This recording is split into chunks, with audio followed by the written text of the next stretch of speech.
And you're unique in that you're very forward about talking about how you came from the projects, and you made a very clear distinction between the projects and the ghetto.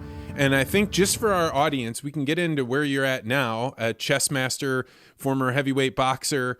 But you started out in the projects. What in the world was that like? Why were you there, and how did you get out?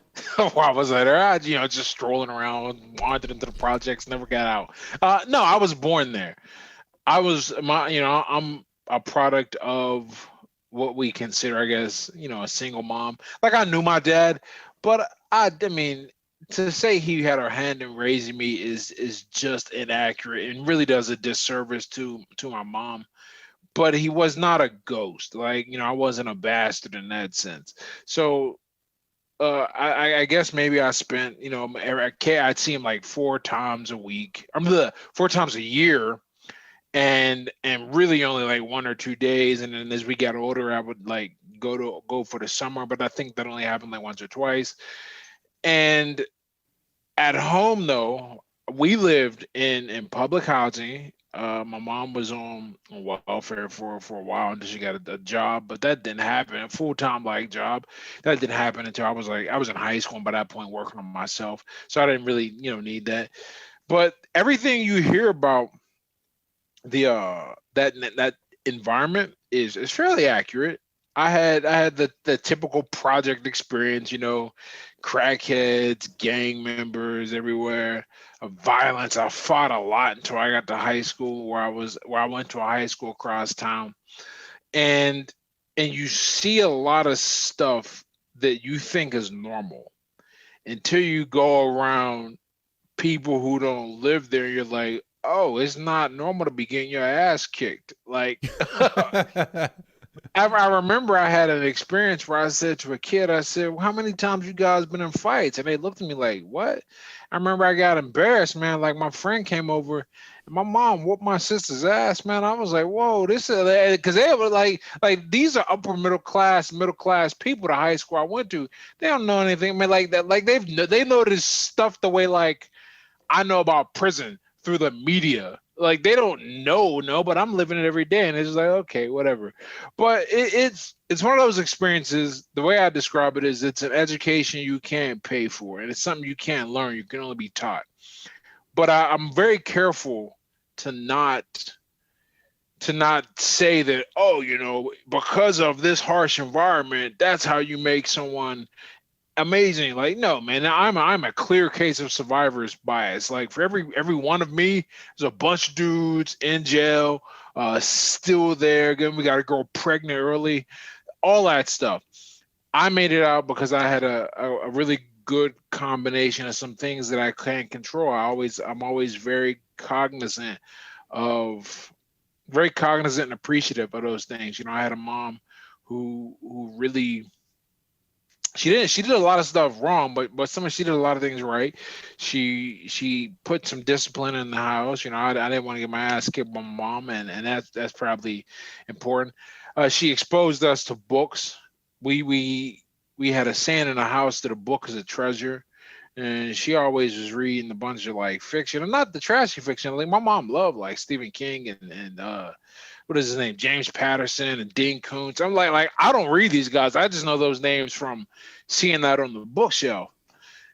But that got us in the books, and she did her best with what she had, and I've got to think the natural kind of temperament that I have that kept me from falling into the crowd. I was never really popular. I liked video games to begin with. That really helps, being an outcast when you're younger. Really came back to help me. Being ugly helped when I was a kid because no girls wanted to mess with me, so I never had a chance to get anybody pregnant. Dude, I'm being so serious. Whereas I'm crazy. I had a nickname. It's actually I had a nickname when I was a kid. I don't know if you remember the Michael Crichton novel they turned into a movie, Congo. The kids called me that because I looked like an ape, they said. And so like that was like the name I had in my housing project. People like I'll run into people today and they'll say that. And now I'm vastly different. And I would just ignore that shit. Like, you gonna call me with my name, man? I'm 36 years old. This was, but that kind of stuff goes on. But I'm grateful grateful for it because it's very easy to fall and stay with what you're familiar. And And so that you ultimately became a heavyweight fighter. I mean, I even got to see some of your professional rounds where you were really beating on some dude. yeah, the boxing thing is a really because typically when you have someone with my background, it's like, oh, he must have been boxing to get out of all that. Like, nah, man, I didn't start fighting until I was 22. And it's because I mean the story I tell people, and this is true, I was dating this girl, and I had at this point been kicked out of college the first time. Oh, it was more like when you're about to get fired and you go, you can't fire me, I quit. That's really what it was like. Like I left, took off, and I was on this real big anti-college rant, and I would talk about it to anybody that would listen. And this person, though, this girl I was dating, her mother was a college professor of biology. So that didn't go over well. And one day she said to me, she goes, okay, let's pretend that you're right and college is worthless. I was 22. She goes, what have you done for the past 5 years or past 4 years other than show up to my house and eat my food? And I was like, ouch. And then she threw me out, right? but she threw me out, but it got me thinking. I was like, man, I really don't have any sweat equity in this world in anything. And so this was back when YouTube was getting big. I remember looking at fights and I said, you know what? I can try that. It was either out of the military. So I went and started fighting, and I had some early success and just kept building and building. Lucky breaks in a few places that just set me up. I mean, I worked extremely hard and took some risks that paid off.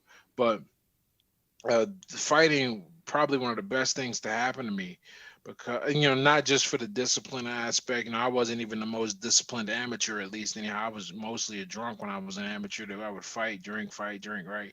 But one of the things it taught me was it really taught me the power of being likable. Because what you have to do as a fighter to survive in the local circuit is you need to convince people to come and spend money to see you do this. But you can't be a pushover. You got to be likable, but you got to be yourself. You got to be unique and interesting. And ideally, if you do this correctly, if you do your job correctly, they're not even really going to get a full night of entertainment. You should go in there and eliminate the guy and be done. Sometimes they got to drive over an hour to come see this. So to get somebody to part with 30 minimum, most shows, some shows 50, and do it so you're in a good grace with the promoter to get put on a show as an amateur and a professional, people gotta support you. So they gotta like you. And that really taught me a lot about the people aspect of business, which is what everyone, anyone can crunch numbers. Hell, a computer can crunch numbers, but what are you doing with the humans?